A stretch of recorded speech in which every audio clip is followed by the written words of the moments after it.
सर्दियों की सुबह, जब धुंध अभी तक गांव की गलियों में टिकी होती है और चूल्हों से निकलता हुआ धुआं आसमान को हल्का सा छूता है।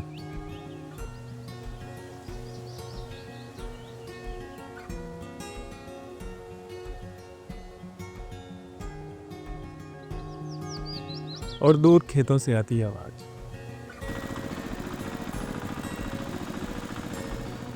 लेकिन ये आवाज अब पहाड़ के लिए नई नहीं रही।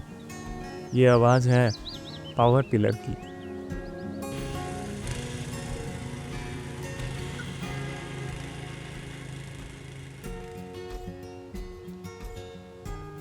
कभी ये खेत बैलों की चाल से गूंजते थे,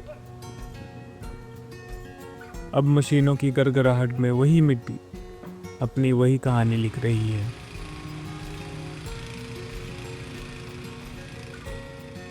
यही है हिमाचल की सर्दी का मौसम, जब ठंड तो बढ़ती है लेकिन किसान की मेहनत नहीं रुकती।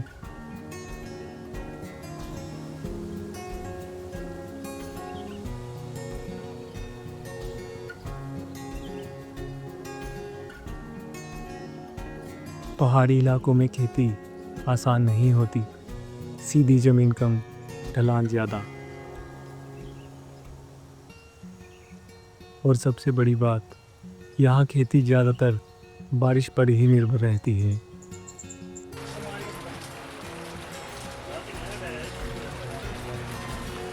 मानसून ढंग से आया तो खेत मुस्कुराते हैं, न आया तो किसान की रातें लंबी हो जाती हैं। लेकिन कुछ किस्मत वाली जगह हैं जहाँ पुरानी पतली पतली नहरें बहती हैं। पीढ़ियों से बह रहा पानी धीरे धीरे खेतों तक पहुँचता है।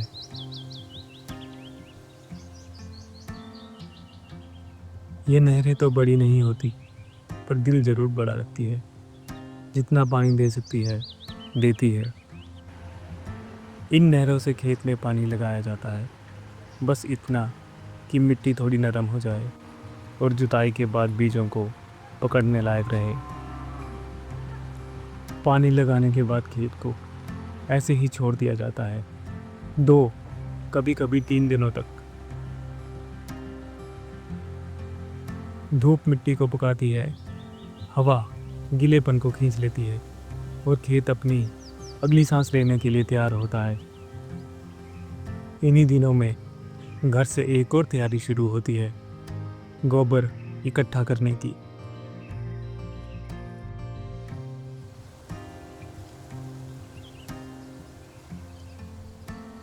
गोबर को हाथ से नहीं उठाया जाता, इस पतली सी टोकरी में भरकर पीठ पर ढोया जाता है। पहाड़ों में इसे कीड़ा कहते हैं।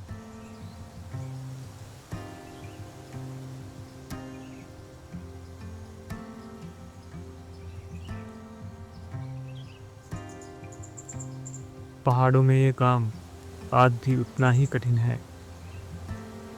ढलानों से ऊपर नीचे होते हुए बोझा खेत तक पहुंचाना एक एक कदम मेहनत का होता है। पर लोग भी हंसकर कह देते हैं, गोबर होगा तो फसल होगी, ये सब सहना पड़ता है।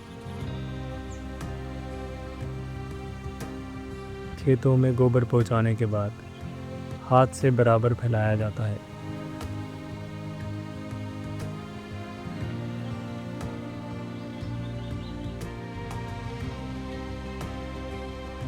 गोबर, मिट्टी और धूप का मेल, यही 3 चीज़ें गेहूं को असली ताकत देती है। तुम समान हो जाता है तो लगता है जैसे ज़मीन खुद कह रही हो, चलो अब बीज डालो, बाकी मैं संभाल लूँगी। किसान अपनी मुट्ठी में गेहूं के दाने भरता है, वो धीरे धीरे चलता है और हाथ से बीजों को फैलाता जाता है।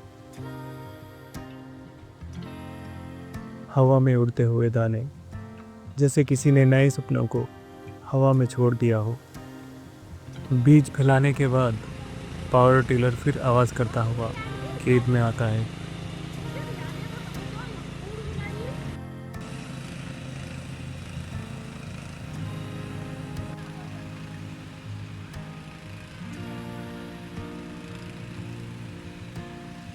पहाड़ी ज़मीन पर ट्रैक्टर नहीं चलता, पर पावर टिलर हर मोड़ में घुस जाता है, छोटा, जिद्दी और काम का।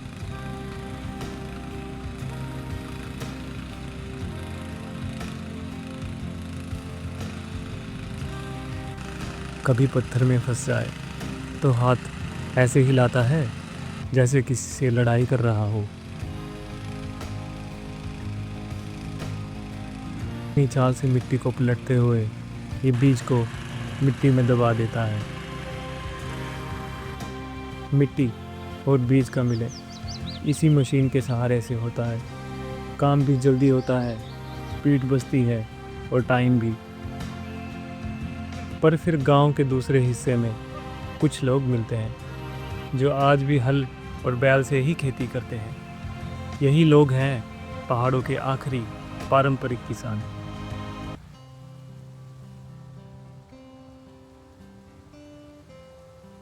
उनके बैल की चाल, हल की खटखट की आवाज़ और मिट्टी की खुशबू, सब में एक शांति होती है। इन्हें देखकर लगता है कि दुनिया कितनी भी बदल जाए, कुछ चीज़ें हमेशा दिल में जिंदा रहेंगी। यही लोग वो आंचल संभाले हुए हैं जिसमें पहाड़ों की असली पहचान है।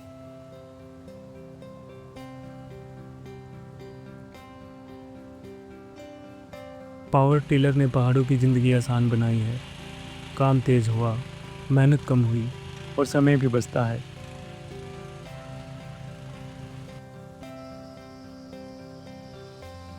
लेकिन इसने वो शांति छीन ली जिसके लिए पहाड़ जाने जाते थे।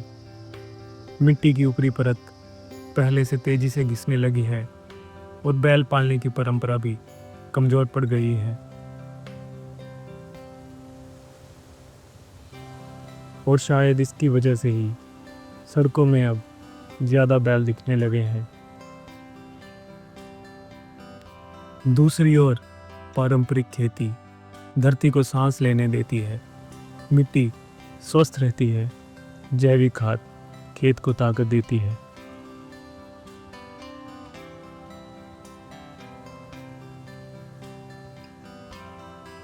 पर मेहनत ज़्यादा है और आज की भागदौड़ में यह तरीका सबके बस का नहीं है।